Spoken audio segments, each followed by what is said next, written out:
vocês mais um podcast Papo de Dono e hoje eu tô com um convidado muito especial, tô muito orgulhosa, muito honrada de tê-lo aqui. Oséias Gomes, empresário, empreendedor, uma máquina de abrir franquias, uma franquia a cada 48 horas no Brasil e em mais 3 países. Estou aqui com o Oséias Gomes, que honra ter você por aqui. Seja muito bem-vindo ao Papo de Dono podcast. Eu sou a Carol Costa, da Potencial Plano Escola de Resultados, e você fica por aí, porque hoje nós vamos desvendar como que você, dono de negócio, pode, de fato, ter uma cabeça, uma mentalidade diferenciada para a sua gestão empresarial e construir o seu caminho no passo de quem realmente já construiu. Oséias, para a gente começar, me conta um pouquinho. O que é ser dono para você? O que é ser dono de negócio? Nosso aqui é um papo de dono para dono. O que é ser dono de negócio? Ser dono é você administrar tudo aquilo que não é seu. Já começamos bem. Que não existe dono, né? Não existe dono. O dono ele tem algumas responsabilidades diferentes. Por mais que haja o sentimento de pertencimento, mas na verdade não somos donos de nada, né? Nós cuidamos de algo que está em nossas mãos, mas dono nós não somos. Nós somos gestores. Gestores, exatamente isso. Maravilha. Então, falando um pouquinho da gestão, já que nós somos donos, qual é o grande segredo que um dono de negócio, aquele que decidiu gerir alguma coisa, que ele decidiu fazer, empreender, sair talvez de um status quo que ele estava, sair do momento, de uma realidade que ele estava para construir uma nova realidade? Quais são os principais pontos que você vê hoje dentro da tua gestão, dentro daquilo que você construiu com a Odonto Excelência? Olhando para isso, o que é mais importante de gerir no dia a dia? Para a gente falar um pouquinho de gestão, porque às vezes eu pergunto, não sei se você tem esse sentimento, de que as pessoas falam assim, nossa, eu quero saber gestão. Oséias, me ensina gestão. O que é gestão? Mas realmente o que é gerir algo? Olha, partindo da pergunta que você me fez, questão de ser dono, se o sentimento que brotar na vida de um líder que seja de não ser dono, mas de estar dono, já muda bastante a envergadura, a linha de pensamento. Porque quando você não é dono, você está dono, você entende que mais cedo ou mais tarde pode não estar mais na sua mão. Porque uma empresa ela não foi feita para ficar apenas em nossas mãos. Uma empresa ela não existe, ela não foi criada para que ela nascesse para dar frutos para mim, para a minha família, e quando nós partimos dessa vida, que a empresa se acabe. A empresa ela tem que ter uma vida própria. E para isso, uma gestão ela é muito importante. E não é uma gestão perene. Por quê? Porque o mundo de gestão, toda e qualquer ferramenta de gestão é como se fosse a colher do pedreiro. Ele é a ferramenta que a gente usa para construir alguma coisa. Porque gestão são ferramentas que a gente cria, constrói, destrói, coisas que nós pensamos que são hoje, amanhã já não são mais. Eu sempre digo que as pessoas... Eu não gosto muito daquele papo, daquela conversa. Olha, Oséias, você me prometeu tal coisa no passado, você me disse isso. Hoje você dizia de tal forma, hoje você fala de outra forma. Isso é verdade. Eu não tenho nenhum problema quando eu tenho que matar um conceito que outrora eu defendia e dizer, gente, agora não é mais assim.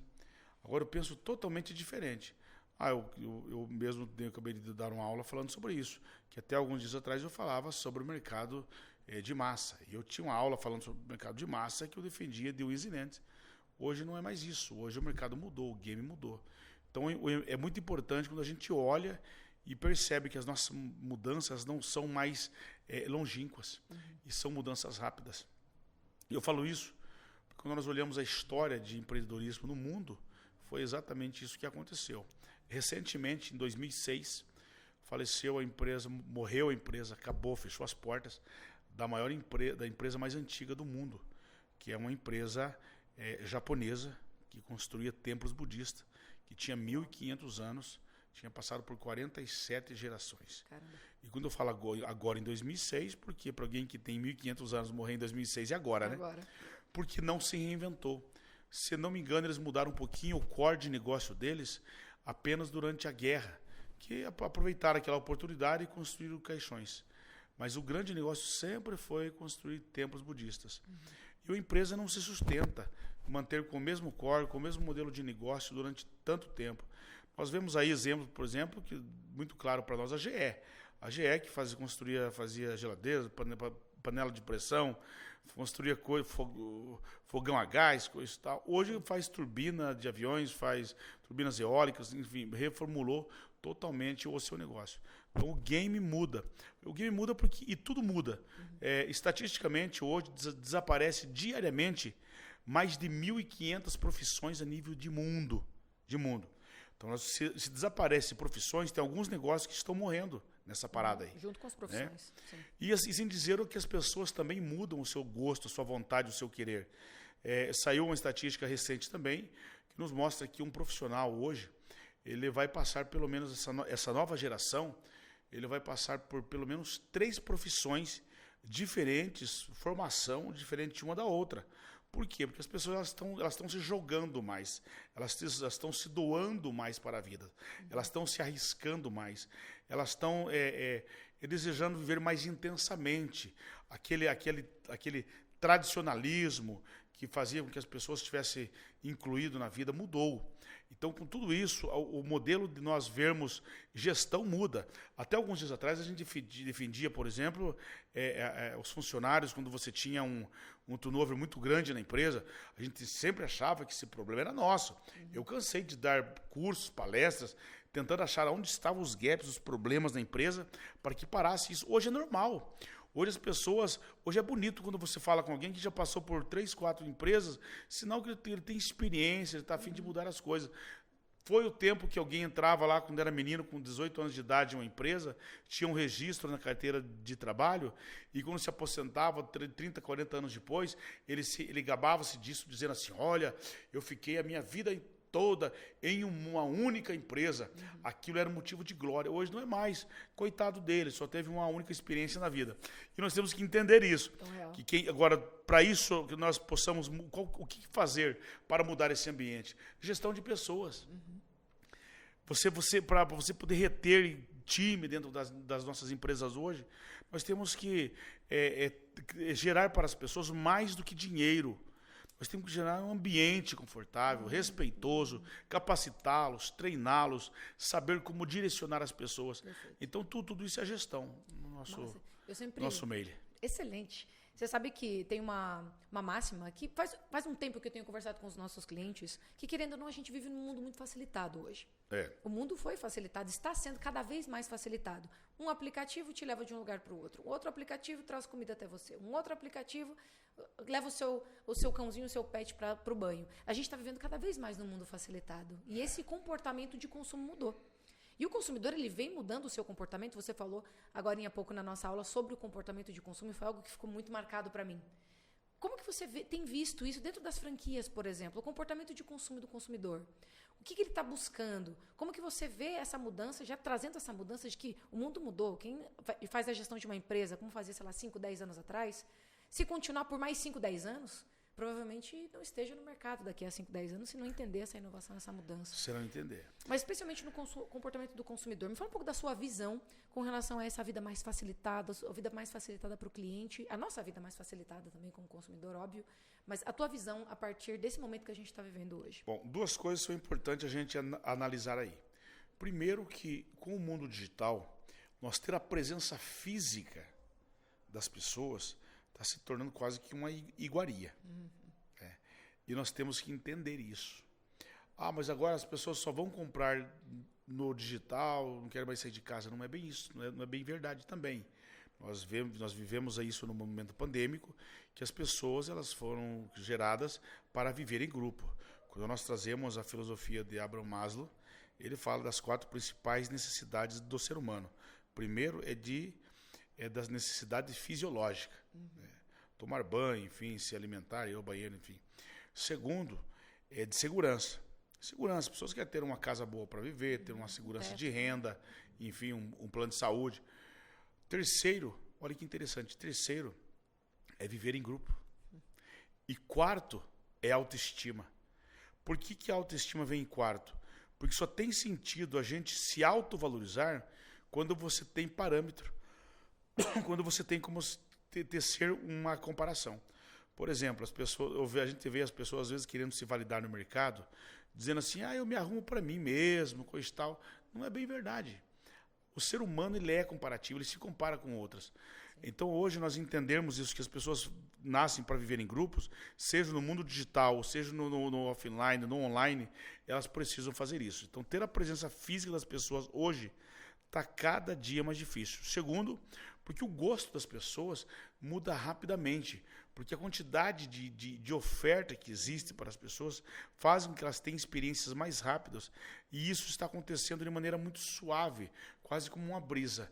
Se a gente não for sensível em perceber o mercado e querer forçar o mercado, eu sempre digo que com o mercado a gente não briga, com o mercado a gente se adapta. Dança.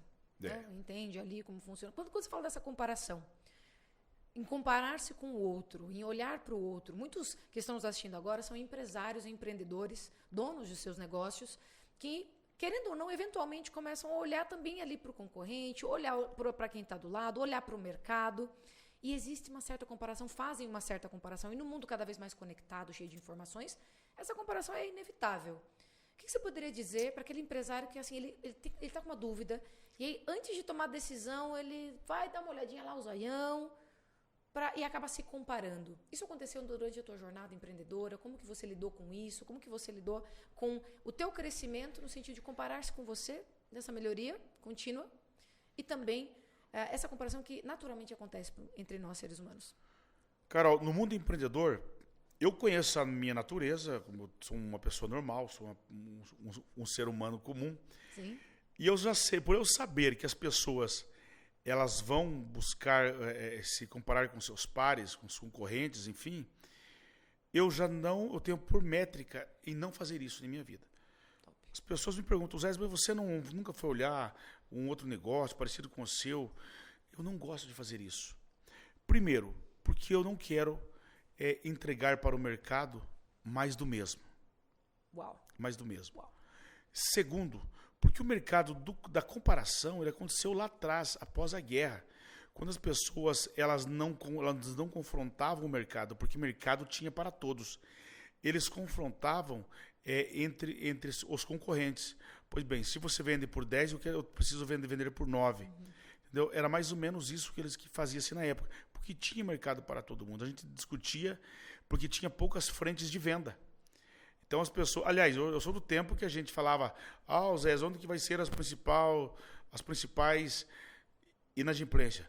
Primeiro a pessoa vai pagar a comida, depois vai pagar o remédio, vai pagar a roupa e depois ele vai pagar o supérfluo. Não sei se você se lembra disso. Sim. Isso aí é ultrapassado, nós pensarmos assim. Porque hoje em dia nós temos proposta de consumo a todo o momento. Então, eu prefiro muito mais olhar o comportamento das pessoas. Eu prefiro olhar o comportamento das pessoas porque enquanto eu fico atirando para o lado, para o concorrente, a banda está tocando. As coisas elas estão acontecendo. Exato. Agora, uma regra importante é o seguinte. Todas as vezes é necessário nós, de tempo em tempo, sairmos de dentro das nossas empresas e irmos para a parte de fora. E olharmos de fora para dentro as nossas empresas. Será quantas vezes será que acontece de um grande executivo, por exemplo, de uma grande, então você tem um player aqui com muito respeito. Legal. O McDonald's, por exemplo. Será que um executivo sai constantemente lá da Faria Lima, lá dos grandes escritórios, e ele vai consumir o produto? Para ver o que está acontecendo? O que as pessoas estão fazendo? Quer dizer, será que realmente as pessoas elas estão procurando entender o que é que o mercado... Aliás, eu tenho uma crítica sobre esse assunto aqui, eu vou fazer, porque está no meu livro, inclusive. Manda ver. Eu me lembro quando o McDonald's, eles lançaram uma campanha dizendo, se você demorar mais do que, se não me engano, 3 minutos ou 4 minutos para receber o seu produto, você ganha um segundo produto grátis. Cara, e a campanha foi um sucesso. Ela foi um sucesso, assim, porque realmente eles mostraram que eles, além de vender, as pessoas terem uma experiência no produto, de comprar o produto, eles também tinham experiência de agilidade, de tempo, coisa e tal. Só que não era verdadeiro. Por quê? Porque quando você entra, até hoje, se você entra na fila, que tem horário de rush, de pico, quando você entra na fila do McDonald's, que você põe teu carro na fila, que no horário das 6 da tarde, 7 horas da noite, faz aquelas filas enormes, você já se sente dentro do McDonald's. Só que, veja bem, por que você demora, essa fila demora acabar ou ter a sequência? Porque tem uma pessoa vendendo. Mas lá dentro, produzindo, tem 10, 15 pessoas. Resumindo, eles fizeram um funil inverso. Você entra pela parte menor. Então, eles seguraram a entrada de venda, mas aceleraram o processo da entrega. Então, eles criaram uma mentira para eles mesmos. Entendeu? Poxa vida, claro, você entrava pela parte menor do funil, quer dizer, travava. Tem uma pessoa vendendo, claro que vai fazer filas enormes. Agora, depois da compra, era acelerado a entrega. Então, assim, você entendeu como as pessoas, elas às vezes, o mundo empresarial, eu tenho um problema sério com metas, sabia? Eu adoro metas e é necessário ter metas nas nossas empresas, porque é o objetivo que nós precisamos cumprir. Só que a meta, às vezes, nos deixa na zona de conforto. Vou dar mais um exemplo aqui. Há 100 anos atrás, mais ou menos, um cidadão chamado William Pointer, ele olhou para uma garrafa, as pessoas tinham dificuldade de abrir aquela garrafa. Aí ele foi e criou aquele abridor de garrafa, criou aquelas garrinhas daquele mais tradicional, da tampa, isso, né, da tampa, e ele criou aquela alavanca chamada abridor de garrafa. Sim. E diz a história que o senhor William Pointer morreu aí há mais de 100 anos atrás, bilionário, com essa pequena invenção. Apenas criou as garrinhas da tampa de garrafa e a alavanca. Né? Pois bem, mais ou menos aí uns 20 anos atrás, alguém criou as famosas long neck. A long neck, a invenção maravilhosa, show de bola, que você vai desroscar a cerveja, era uma rosca, agora não precisa mais do abridor, eliminamos o abridor, certo? Certo. Para consumir o líquido. Olha que fantástico. Assim, muito. Isso deve ter, e cumpriu as metas. As metas de venda foram absurdas. Assim, você ia nas baladas, coisa e tal, todo mundo com uma garrafinha pequena, não era pesado, coisa e tal, as pessoas abriam na mão. Ok. Você já olhou para o rosto de alguém quando vai abrir aquela garrafa? A primeira experiência dela é de dor. Porque a pessoa faz isso aqui, ó. Porque aquelas garrinhas que estão ali não é para as nossas mãos. Ou tem que pegar um pedaço da blusa, da camisa, e botar em cima para poder abrir. Olha só, a primeira experiência no produto, não do produto, no produto, no consumo do produto. No produto, que o consumo do produto, daí é tomar o líquido. Sim. Com certeza a cerveja era boa. Agora, no produto, é a abertura da garrafa. A primeira experiência é dor. Porque aquelas garrinhas que estão lá não é para as nossas mãos. Aquelas garrinhas que estão lá, elas foram feitas para a alavanca. O que eu quero dizer com isso? Que nós precisamos continuar aprendendo a criticar os nossos produtos, os nossos serviços, todos os dias, para que nós possamos nos reinventar. Porque quando cumprimenta, a gente não critica nem o produto e nem o serviço. Então é importante olhar, sim, por mais que nós estejamos vencendo. Aliás, vou usar uma frase que o Bernardinho usa, e que também não é dele, é do Michael Jordan, mas eu adoro essa frase, que diz assim: o desejo de se preparar tem que ser maior do que o de vencer. Quer dizer, vencer é cumprir a meta. Sim. Mas se preparar é você cuidar do processo, é você cuidar do meio. Então é necessário as nossas empresas, por melhor que elas estejam indo, é nós sempre criticarmos o produto e o serviço. Ah, Zé, mas time que está ganhando não se mexe. Olha, se você não mexer no time que está ganhando, daqui a uns dias você vai estar mexendo no time que vai estar perdendo. Porque o momento de mexer no time é quando ele está ganhando. Né? Perfeito. E aí como você faz esse laboratório? Porque eu fico imaginando, olhar para a tua empresa, olhar para as suas empresas, olhar para o que você está fazendo hoje, a sua tampinha da garrafa. Como que é feito esse laboratório?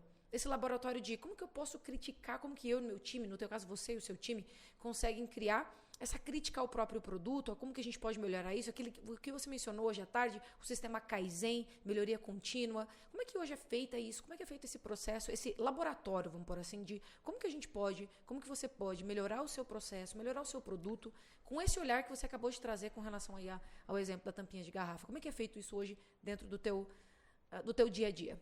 Depois de concebido e validado, eu já começo a segunda parte, É o que Mark Zuckerberg disse. O segredo do sucesso é você destruir tudo aquilo que você construiu. E, mudando as palavras, é isso que ele estava dizendo. Depois que você critica, depois que você lançar, que você validar que está dando certo, comece a destruir aquilo. O destruir é comece a criticar, comece a questionar aquilo. Porque aliás, quem muda o mundo são as pessoas do inconformismo. São as pessoas que questionam. E, aliás, é uma aula tão simples, nós aprendemos isso lá em 1900, as grandes aulas de status quo. Sim. Status quo, o que é isso? É questionar o estado em que estão as coisas. E essa aula ela é mais atual hoje ainda do que na época que foi lançada. Exatamente. Porque agora tudo está mudando cada vez. Muito mais rápido. Tem um grande amigo meu que diz assim, esse é o mais devagar que nós vamos mudar daqui para frente. É o mais lento que a gente está mudando. O processo de mudança é muito rápido. Muito rápido. Muito. E olhando para esse processo de mudança, no que você trouxe das franquias, da história, olhando para esse mundo, e eu percebo que essa visão, a visão empreendedora, é o que diferencia muitos dos grandes empresários daqueles que acabam não tendo tanta... No sentido de número de franquias, número de lojas, número de volume mesmo de empresas abertas. Como que você olha para a visão empreendedora? O que o empresário precisa estar olhando? Qual que é realmente o olhar do empreendedor precisa estar onde? Porque eu ouço muito dizer, o fulano é um excelente empresário porque ele tem visão. Olha a visão desse cara, olha a visão do Oséias. O que é necessário para essa visão empreendedora? O que o empresário precisa estar olhando para, de fato, ele dizer assim, caramba, vê na tampinha de garrafa, vê num funil invertido, vê onde que está essa visão, como que você cria, como que é possível criar essa visão? Você acredita que uma visão empreendedora ela é criada? Alguém que não tem visão começa a ter visão? Ou isso já é algo que você, por exemplo, para você na tua vida sempre teve? Olha, a melhor posição de um empreendedor é olhar para onde as pessoas não estão olhando. Porque geralmente o mercado ele é cheio de modinhas. Chega um momento que as pessoas... agora o momento é falar sobre isso. Você se lembra que recentemente falaram sobre fusão empresarial? Você já ouviu falar, já percebeu que pararam de falar sobre isso? Sabe por quê? Porque muitas empresas transformaram, fizeram coisas maravilhosas. Teve muita fusão, mas teve muita confusão também. Por quê? Porque chega um momento que é modinha aquilo. Aí, agora é o momento de falar sobre isso. O negócio agora é falar sobre tal coisa. E quando você começa a olhar sempre para o mesmo lado, são pessoas que não querem se arriscar. Eu quero estar bem ranqueado, eu quero estar na média, quero falar o que todo mundo está falando. E essa pessoa ela não vai criar coisas novas. Os empresários que vão se destacar sempre foi assim e sempre será. São aqueles que procuram olhar o que ninguém está olhando. Procuram ser mais sensível. Eu sempre digo que 3 coisas são importantes em nossa vida. Treinarmos o nosso coração para que ele seja sensível e procure ser o mais humilde possível. Porque a arrogância e a soberba não fala com o mundo empreendedor. Um homem soberbo não tem nada para aprender nada com as outras pessoas. Ele é o dono da própria verdade. Sim. Segundo, treinar bem os nossos ouvidos. E treinar bem os nossos olhos. Para que a gente sempre esteja atento quando você ver uma grande oportunidade. Quando você ouvir uma grande oportunidade. É muito importante. Eu sempre digo que um dos grandes segredos do sucesso para mim é isso. É quando a pessoa ela treina os seus sentidos para que ele possa realmente estar preparado para esse combate. Porque existe um combate diário mercadológico. Nós temos que estar sempre preparados para a mudança. Destruir. Certo. Nos esvaziar para poder ser cheios. Você não consegue dentro de um saco cheio de grãos, por exemplo, cheio de feijão, por exemplo, vou dar um exemplo aqui. Você não consegue colocar mais nada ali. Então tem que esvaziar ele para você poder colocar coisas ali dentro. Eu sempre digo que desaprender é mais difícil do que aprender. Perfeito. Mas o aprender só acontece quando o desaprender rolou. Ótimo. Mas talvez quem está escutando a gente aqui vai ter uma pergunta que pairou na cabeça dessa pessoa, porque essa pergunta pairou na minha cabeça. Como? Como, Oséias, que eu treino o meu coração? Como que eu treino o meu olhar? Como que eu treino os meus ouvidos? Porque o empreendedor que está assistindo a gente tem lá, tá no seu negócio todos os dias, acorda cedo, dorme tarde, tem ali 2, 3, 5 pessoas trabalhando com ele nesse momento. E ele fala, cara, eu quero um passo a mais, eu quero fazer melhor, eu quero ter esse nível de resultado como o Oséias tem de resultado. E se treinar o coração, o ouvido e treinar os olhos faz parte disso? Tem Sim. muita gente que quer saber o como. E aí, Sim. que caminhos que você consegue traçar, direcionar quem está ouvindo a gente agora? Eu lancei um livro, o meu primeiro livro, os meus 2 primeiros livros. O primeiro foi Gestão Fácil e depois Negócio Escalável. Certo. Esses 2 livros, até 30 dias atrás, já haviam vendido mais de 3 milhões e 400 exemplares. Top. Livros. Parabéns. E agora lancei o Empreenda pelos Princípios Bíblicos, que é um livro que também já se tornou um best-seller. Mas o meu primeiro livro, Gestão Fácil, eu escrevi devido a uma dor, um conceito que havia no mercado, que eu cresci ouvindo empreendedores falar. Eu não acredito no sucesso de quem não trabalha pelo menos 15 horas por dia. E até palavras que grandes homens falaram. Já vi da boca de pessoas que eu amo, admiro de paixão, dizendo assim, olha, sucesso é 90% transpiração e 10% inspiração. Eu acho que não é mais assim, as coisas mudaram, o game hoje é outro. Então, não é a quantidade que a gente trabalha. Claro, quando você está implementando uma empresa, você está tracionando a empresa, fazendo validar a empresa, até atingir ali um objetivo da sua empresa, chegar com ela a nível de cruzeiro, não dá para a gente brincar realmente. Você tem que ser destemido e partir para cima. Às vezes trabalhar muito mais do que 15 horas. Muito mais horas. Muito mais horas ainda. Normal. Mas não pode fazer parte da vida. Porque senão você fica rico e perde o sucesso. Porque sucesso é equilíbrio. E alguém que trabalha trabalha 15 horas por dia, sim, durante o ciclo da vida toda, com certeza ele não tem mais saúde. Com certeza ele já criou problema dentro da família, não viu os filhos crescer. Ele não conseguiu dar atenção para a esposa. Ele não conseguiu curtir a arte de não fazer nada, que é uma delícia. Não tem coisa mais gostosa do que o domingão, a gente ficar em casa e falar, cara, hoje não vou ler nada, eu quero assistir um filme, não quero forçar a minha mente, quero descansar a mente. Quero dar risada com coisa engraçada, quero fazer uma comida diferente. Eu adoro isso. Eu amo fazer isso. Tenho uma vida corrida, agitada.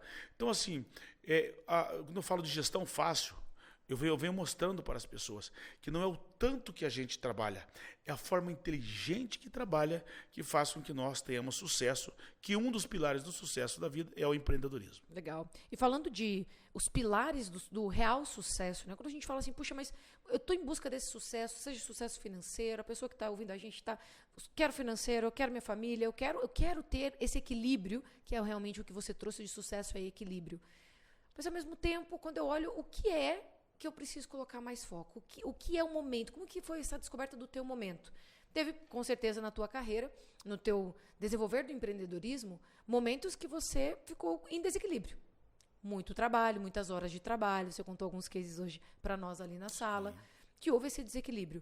E quando você se ligou, quando foi essa coisa de, caramba, agora eu já posso um domingão diferente, eu já posso...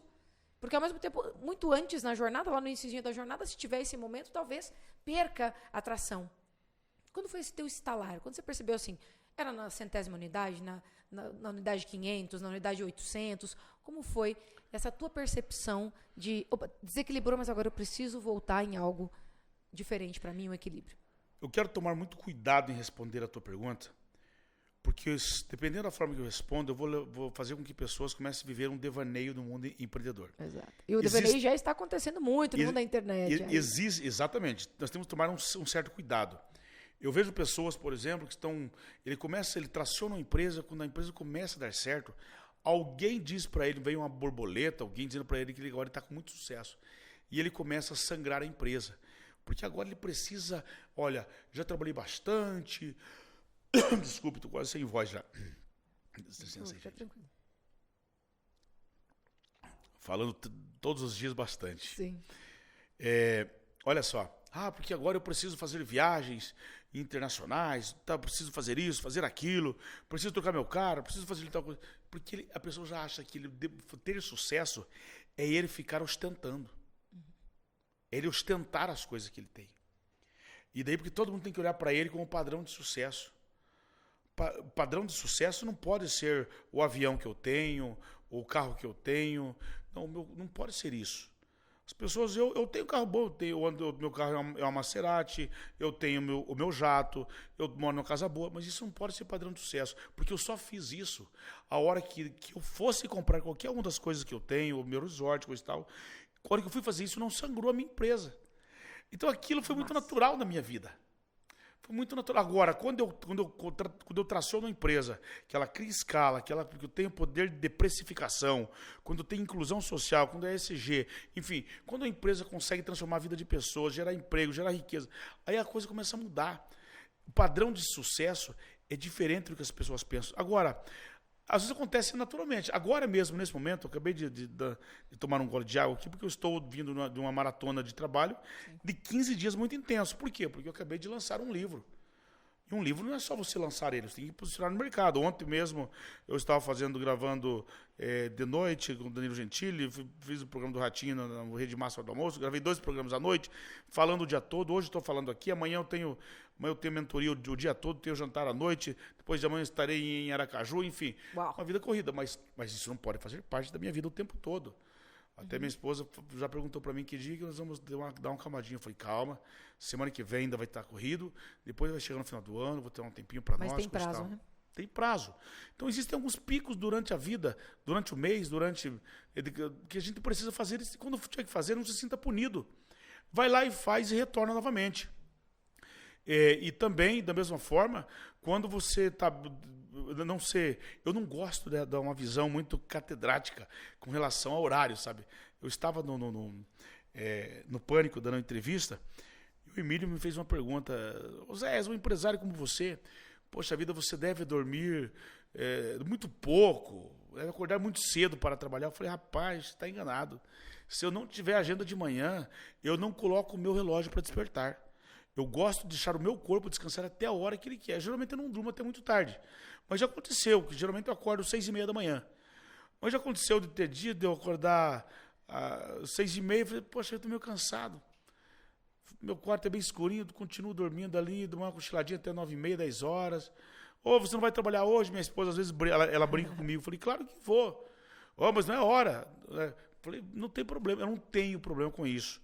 Agora, também não quero dizer ao ponto de assim, nesse momento é a hora que você agora pode começar a rasgar dinheiro, você tem que abandonar os seus negócios. Com isso, eu já vi muita gente que atingiu o sucesso e depois começou a ladeira abaixo, atingindo desse sucesso.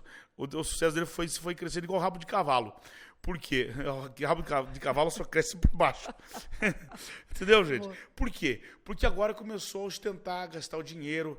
E dinheiro, como dizia o meu falecido pai, dinheiro não aceita desaforo. Dinheiro é o ser mais inteligente abaixo de Deus. Dinheiro tem cérebro, tem coração. Dinheiro tem tudo. Dinheiro ele troca de mão rapidinho quando a gente falta inteligência com ele. Agora, nós temos que entender uma coisa.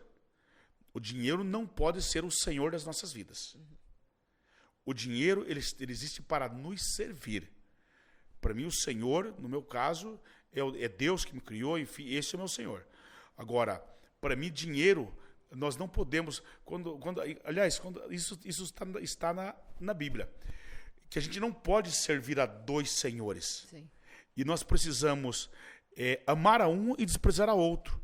E a próxima fala que existe na Bíblia diz assim, você não pode amar o dinheiro e amar a Deus. Perceba que está falando exatamente do dinheiro. O que está dizendo? Se uma pessoa não entende quem é Deus na vida dele, o seu Criador, quer dizer, e ele se for apegado ao dinheiro, alguma coisa ele vai errar. Porque alguém que não ama o semelhante também não vai amar a Deus. Percebeu que começa a faltar equilíbrio na vida? Então, quando a gente fala do Criador, fala de Deus, enfim, e de família, nós falamos de equilíbrio. E o dinheiro, ele está abaixo de tudo isso. O dinheiro, ele é muito inteligente, mas o dinheiro ele é para nos servir. Agora, perfeito, não podemos gastar de maneira errada. Claro, colocar as coisas nos seus devidos lugares. Não é? Então, assim, o que você trazer até bastante essa clareza. Olhando para trás e vendo a tua história de vida, o teu empreender, o que você aprendeu, o quanto você ensinou, qual que você acredita que foi a principal habilidade? Aquilo que você fala, caramba, eu estou aqui hoje... Porque, claro, eu imagino que sejam um set de habilidades, tem aí várias habilidades envolvidas, mas se você puder escolher 1, 2, 3 habilidades, você fala, caramba, eu estou aqui sentado com você hoje, eu tenho lançando livros, gerando emprego, renda, riqueza, porque esses pilares aqui me sustentaram da sua habilidade pessoal. O Oséias. O que o Oséias tem e que você fala, caramba, isso aqui me ajudou a chegar até onde eu cheguei aqui, e foi exatamente por isso, dentro do que você olhando para trás, fala, exatamente nesses pontos, aquilo que eu tenho internamente me trouxe até onde eu estou hoje. Quais seriam essas habilidades? Para que quem está também com a gente aqui, veja, puxa, eu também tenho um pouquinho dessa habilidade aqui, eu posso desenvolver, ou eu acredito que isso funcionou bem para o Oséias, pode funcionar para mim também. Quais são as habilidades que você fala, cara, valeu, para mim, essas aqui que foram que me fizeram chegar até aqui? Pois bem, habilidade é o terceiro pilar. O primeiro é conhecimento. Top. Primeiro você conhece. Segundo, aplicabilidade. Qual é a diferença? Para você aplicar, você tem que ter conhecimento. Correto? Ok. Então foi uma coisa que eu destemidamente busquei durante a minha vida inteira, desde os 17 anos de idade. Durante 20 anos da minha vida eu me tornei um autodidata. O autodidata não é porque... até onde eu estava fazendo um programa de rádio em São Paulo, alguém perguntou para mim assim, Oséias, o que é ser autodidata? Rapaz, ser autodidata, eu fiz uma brincadeira, né? Uhum. Ser autodidata é aquele que não precisa a mãe dizer assim, Oséias, vai estudar. Ok. Estuda por conta. Por conta. Claro que não é exatamente isso. Sim. Eu me tornei um autodidata aos 17 anos de idade. E não li, porque se a gente não escolher o que a gente lê, você pode ler muitas coisas variadas e que não convergem para a sua vida, porque a vida passa rápido, o tempo é a moeda mais cara que existe. Você tem escolha, poder de escolha do que vai ler. Eu sempre decidi exatamente o que eu queria aprender. Eu entendi que eu queria aprender o mundo dos negócios. Empreendedorismo, gestão, negócio, autoajuda, tudo isso eu fui lendo, estruturando. Porque é o seguinte, ninguém pode empreender em um CNPJ sem antes empreender no seu CPF. Uau. CNPJ eu posso ter 1000 se eu quiser, mas CPF eu só vou ter um. Uhum. Então, o mais importante das nossas vidas é o CPF. Eu tenho hoje, eu vou ter uns 50 CNPJ, mas CPF eu só tenho um. Perfeito. Todos eles estão ancorados debaixo desse CPF. Então, primeiro eu cuido da minha vida. Uhum. Depois que eu aprendi, criei a estrutura do Oséias Gomes, agora eu vou me tornar empreendedor. E o que foi que eu fiz? Então, eu fui buscar muito conhecimento. Durante 20 anos da minha vida, eu estudei 4 horas e meia. Depois caiu para 2 horas e meia e hoje eu estudo em torno de 1 hora e meia dia. Por que eu diminui esse ritmo? Porque hoje eu sou escritor. Uhum. Eu acabei de lançar um livro e já estou escrevendo outro, porque eu tenho tempo para entregar para a minha editora. Então, eu preciso pensar muito. Passo hoje muito tempo da minha vida pensando, criando métodos, sincronizando as coisas. Então, primeiro pilar é conhecimento. Segundo, aplicabilidade. Qual a diferença entre aplicabilidade e habilidade? Diz a história que Picasso estava em uma praça fazendo a caricatura de pessoas e veio uma mulher e disse para ele assim, quanto você cobra para fazer a minha caricatura? Ele disse, $15.000. E ela perguntou, mas quanto tempo? 40 minutos. Aquela mulher se assustou e disse, $15.000 por 40 minutos? E ele disse, não, minha senhora, 30 anos e 40 minutos. Exato. Isso é o quê? Habilidade. Então, habilidade é o que muitas vezes uma pessoa leva meses para fazer, talvez com a tua habilidade você faz em questão de horas. Uhum. Talvez alguém que chega lá e faz alguma coisa, demora tempo para achar uma solução. Como a tua mente é uma mente disruptiva, uma mente que não é viciada em nada, você não tem os estereótipos, as crenças limitantes, você chega e fala assim, gente, aí responde a sua pergunta que você me fez. O que fazer para não ter uma mente viciada? É isso. É você ter os olhos treinados, ter o ouvido treinado, o coração treinado. É isso. São pessoas que vão amadurecendo de maneira correta durante a vida. O que não dá para empreender é alguém que quer empreender sem ter conhecimento. Sem ter conhecimento e não ter capacidade de aplicabilidade. Porque são coisas distintas. Eu conheço gente que ele tem muito conhecimento, mas ele não aplica nada do que ele conhece. Às vezes se torna um bom crítico, mas que nunca fez nada. Boa. E é interessante você ter colocado a aplicabilidade logo depois do conhecimento, antes de chegar na habilidade. Conheço, aplico, e esse conhecimento com aplicabilidade, no fator tempo, ele se torna uma habilidade. Uma habilidade. Exato. E aí com o tempo, por favor. Com o tempo, a pessoa ela vai criando facilidade. Aquilo vai se tornando um hábito. Sim. E chega um momento que vai chegando o hábito na vida das pessoas e começa a mudar. E o hábito ele é tão interessante, até algo que me veio à mente agora, que 40% a 50% do que nós fazemos diariamente é de maneira habitual. Aí sabe o que rola? Um dia como hoje, você me convidou para que eu desse um treinamento, desse uma palestra. Eu fiz uma viagem tranquila porque isso não tem problema, não me pesa, não me força estar num podcast como esse, porque tem habilidade. Exato. Chega um momento, a habilidade é a linha mais gostosa, é a linha quase da plenitude, porque você faz aquilo sem ter muito esforço, faz com maestria, com segurança e por excelência. Maravilha. E levando aqui para o nosso finalzinho, eu tenho algumas 2 perguntas rápidas, para que a gente possa se encaminhar para o final. A primeira delas, para onde o Oséias está indo agora? Nesse momento de vida, depois dessa história, dessa construção linda, que está em construção, muita coisa que você trouxe para nós hoje, de muita clareza. Mas para onde você está indo? Como você se vê nos próximos 3, 5, 10 anos, falando da sua vida empreendedora, da sua vida empresarial, do seu legado? Qual é essa construção? Como que você está nessa construção hoje? E aí, já encaminhando para a nossa última pergunta, que eu vou deixar com surpresa, que é a nossa última pergunta sempre, porque eu sempre faço a mesma pergunta. Vamos lá. Eu quero ser um elemento surpresa, primeiramente para mim, e para as demais pessoas. Eu sei que vou ser surpreendido por mim mesmo. Uau. Por quê? Algumas coisas eu posso pontuar. Eu desejo hoje, estou abrindo uma franquia a cada 48 horas, Uau. Quero abrir uma por dia. Yes. Se eu estou vendendo 10, 12 milhões por dia, eu quero vender 20. Eu quero dobrar o tamanho da minha empresa.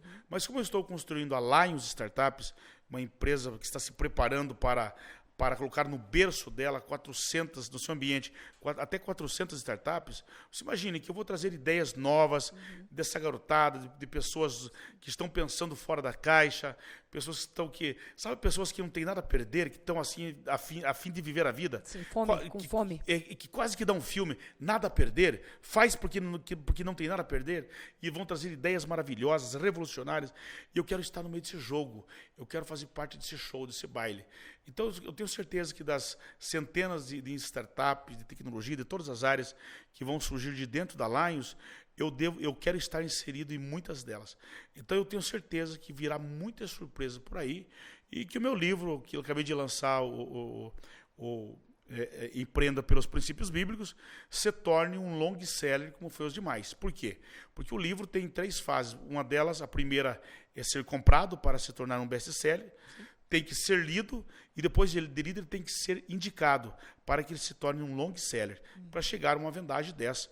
Eu até brinquei ontem dizendo que se eu fosse um cantor de música, se eu fosse um cantor de música sertaneja, o pop, enfim, talvez eu teria ganhado um disco de platina.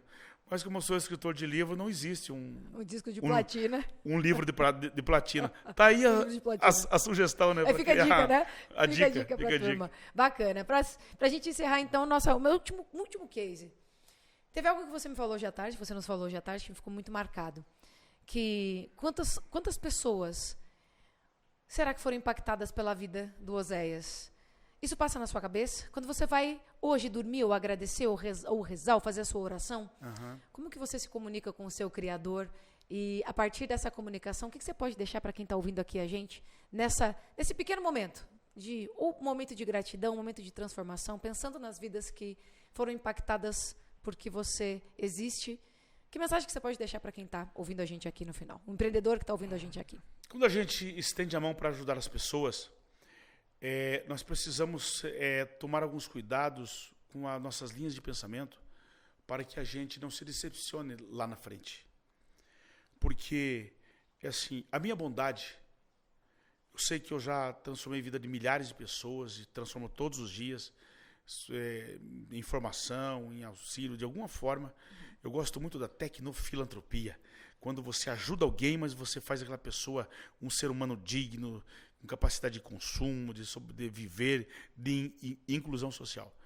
Mas eu tenho uma premissa comigo que é assim, a minha bondade não pode fazer ninguém refém de Oséias. Uau. Tem pessoas que ajudam os outros e ficam dizendo, porque eu ajudei tal pessoa, nunca mais me ligou, porque fez isso, aquela pessoa nunca mais voltou para me dar um abraço. Olha, eu sempre digo, gratidão você não espere de ninguém. Quando ela chegar, se surpreende, entendeu? Então, assim, para mim, hoje, ter ajudado as pessoas, eu sou grato, sou feliz, porque eu estou cumprindo o mandamento de Deus, amar o próximo como a ti mesmo. Então, quando a gente ama o próximo, você se relaciona com a vida muito melhor. Aquele lado amargo da gente vai embora. Então, assim, tudo que eu fiz até hoje não faz ninguém ser refém do Oséias. A minha bondade não faz as pessoas refém. A gratidão das pessoas tem a ver com ela e não comigo. A minha relação de ajuda, de auxílio às pessoas será sempre essa. Que lindo. Gratidão, então. Eu cito aqui a gratidão desse último papo. Se esse Obrigado, papo valeu a querido. pena, deixa um comentário com o principal aprendizado que você teve no papo de hoje, aqui no Papo de Dono, com Oséias Gomes. Gratidão, Oséias. Gratidão, obrigado.